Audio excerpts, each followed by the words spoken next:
মশক নিধনে শুধু city corporation নয়, এলাকাবাসীকেও সচেতন থাকতে হবে বলে জানিয়েছেন ঢাকা দক্ষিণ সিটি কর্পোরেশনের প্রশাসক মোহাম্মদ শাহজাহান মিয়া।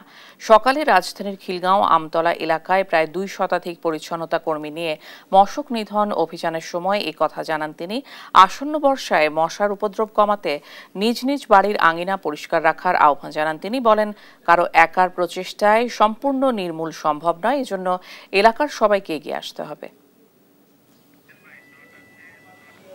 বর্ষার সময় ডেঙ্গুর একটি প্রভাব দেখা যায়, তো সেইটা মাথায় রেখেই আমরা এই বিশেষ অভিযান শুরু করছি। আমরা মশার ঔষধ ছিটাবো, যাতে আমাদের নিয়মিত কার্যক্রম সাথে সাথে এই বিশেষ কার্যক্রমের মাধ্যমে আমরা এই মশার যে উপদ্রব এটা একেবারে সহনীয় পর্যায়ে নিয়ে আসতে পারি। অর্থাৎ এটা তো একেবারে নির্মূল করা এই মুহূর্তে সম্ভব না, কারণ এটার জন্য একটা দীর্ঘমেয়াদী প্রক্রিয়া লাগবে। তো আমরা যেটা চাচ্ছি যেন এটা একটা সহনীয় পর্যায়ে থাকে। আমাদের সকলের দায়িত্ব আছে, এলাকাবাসী যারা তাদেরও দায়িত্ব আছে।